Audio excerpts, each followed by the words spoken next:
poder e o direito de definir o que é família e por que o projeto em tramitação do Estatuto da Família gera tanta polêmica.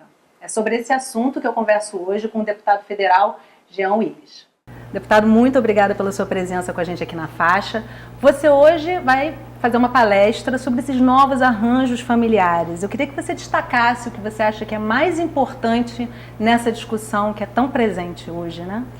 Bom, em primeiro lugar, obrigado pelo convite. Eu acho que o que é relevante destacar é que nós estamos numa disputa cultural em torno do conceito de família por conta dos avanços da comunidade LGBT na conquista de seus direitos, né? Então, na medida em que o Supremo Tribunal Federal reconheceu as uniões estáveis homoafetivas como entidades familiares, imediatamente as bancadas fundamentalistas ou ligadas às igrejas fundamentalistas ou à direita católica decidiram reagir a essa decisão judicial apresentando um projeto de lei que restringe o conceito de família.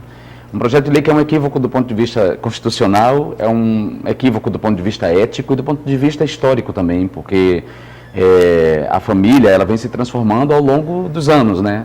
A transformação da família começa com a conquista da mulher a se casar por amor. Ali a família começa a se transformar e de lá para cá ela vem se transformando, passa pela transformação produzida pelo divórcio, quer dizer, antes pelo desquite, depois pelo divórcio, o reconhecimento das uniões estáveis entre casais heterossexuais, até que chegamos em 2011 ao reconhecimento das uniões homoafetivas. Então a família não é uma instituição sendo uma instituição cultural, ela, claro, se transforma no tempo e no espaço. Ela não é um elemento da natureza que não se transforma, que não muda, que é imutável. Agora, Jean, você coloca muito a questão da insegurança jurídica que esse estatuto traz, explicando para o público leigo que realmente não entende como funciona essa questão da judicialização desses casos, o que é essa insegurança jurídica e por que ela se daria? Eu digo que se o Estatuto da Família for aprovado, ele joga em insegurança jurídica centenas de milhares de outras famílias, de arranjos familiares que não são aqueles arranjos familiares considerados legítimos, legais e passíveis da proteção do Estado, de acordo com o Estatuto da Família. O Estatuto da Família considera que esse núcleo familiar, que deve ser protegido pelo Estado, que deve ser reconhecido como família, é o núcleo familiar composto por um homem, uma mulher e os filhos biológicos. Então, a gente joga imediatamente aí insegurança jurídica, ou seja, fora da proteção do Estado, no que diz respeito aos direitos sucessivos, aos direitos sucessórios, patrimoniais, previdenciários, né? Todos os direitos da família, arranjos familiares que não são iguais ou não estão de acordo com esse núcleo aí que eles definiram como um núcleo familiar legítimo. Então, as famílias compostas por homem, mulher e filhos adotados estão em seguranças jurídicas, as famílias compostas por casais que não querem ter filhos, que são só o casal, as famílias que resultam, por exemplo, da morte de pais e os filhos ficam na guarda dos avós, esse é o núcleo familiar, também passa a não ser considerado família, e também as famílias homoafetivas. Então, veja, para atingir os direitos da população LGBT, para atingir os direitos das famílias homoafetivas, as pessoas são capazes disso, de colocar em segurança jurídica outras famílias nesse país, né? E se a gente olhar bem de perto, diz uma canção que de perto ninguém é normal, a canção do Caetano Veloso, se a gente olhar bem de perto, as pessoas que estão defendendo esse modelo de família, que eu chamo de modelo de família de comercial de margarina, nem eles mesmos representam esse modelo de família, porque outro dia eu fui num debate com o deputado Ronaldo Fonseca, do DF, do Distrito Federal, e num debate sobre essa questão, ele falou, mas a família tradicional, a família sagrada é a família formada por pai, mãe e filhos. Aí eu perguntei para ele, bom deputado, eu resta saber a qual das duas famílias o senhor está se referindo, a primeira do seu primeiro casamento ou a do seu segundo casamento, desde que o senhor deixou a sua esposa e passou a ter outra esposa com outros filhos.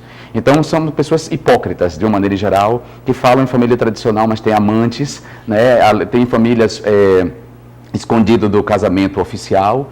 E o argumento religioso da família tradicional não cola sequer em relação à família de Jesus, porque é nada mais fora da tradição do que a família de Jesus. Ele foi criado por um cara que não era o pai dele, que era o José. Ele segundo a narrativa bíblica, é filho do Espírito Santo, filho do próprio Deus, com uma mulher que engravidou, concebeu virgem. Então, até mesmo essa figura mitológica, digamos assim, das narrativas cristãs, nem mesmo essa figura sustenta a ideia de uma família tradicional nos moldes que esses caras querem. Agora, um ponto super importante que tem a ver com a adoção, né, que foi uma das conquistas que realmente cresceram a partir da decisão do Supremo Tribunal Federal, quando a bancada que defende o Estatuto da Família coloca-se com relação à adoção, eles dizem que a adoção não é citada no Estatuto e que, portanto, o Estatuto não mexe com os direitos conquistados com relação à adoção. Essa é uma falácia. O que é o fato? Essa é uma falácia, porque se você não considera as uniões homoafetivas uma entidade familiar, se você só considera a entidade familiar aquela que resulta da união entre um homem e uma mulher e seus filhos, é óbvio que o direito à adoção passa a ser questionado, porque os juízes das varas de família tendem a conceder adoção para casais, né, para famílias constituídas. E é óbvio que o juiz vai considerar que se aquele arranjo ali não é considerado uma entidade familiar protegida pelo Estado, por que ele vai conceder a guarda de uma criança para esse arranjo familiar, que não é sequer considerado família pelo Estado? Então é um tipo de falácia que não cola. O que eles querem, na verdade, é afetar os direitos da comunidade LGBT e também o direito à adoção. Aliás, a moral dessa gente é uma moral muito estranha, né? Porque é uma gente que, a princípio, se coloca contra os direitos das mulheres a decidir se querem ou não estar grávidas, né? Quer dizer, se colocam contra a legalização do aborto com um argumento de que defende a vida desde a sua concepção.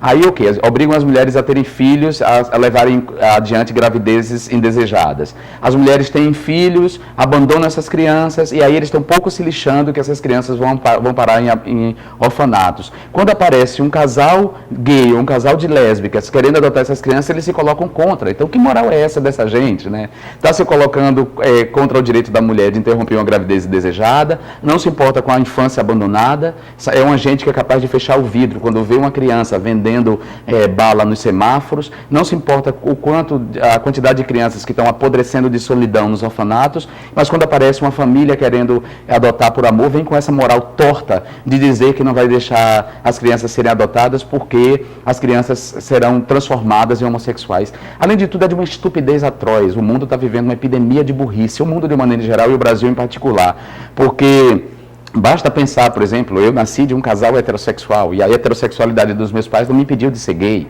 E a minha família é uma família grande, é uma família de 7 irmãos. Nessa família apenas 2 são gays, eu e meu irmão, que é meu irmão mais novo. Então, que história é essa? Não é o fato de uma pessoa ser criada por um casal hétero que faz dele hétero, e tampouco o fato de uma criança ser criada por um casal homoafetivo que vai fazer dele gay. E se fizesse, qual é o problema? Qual é o problema que há em ser homossexual? Nenhum problema.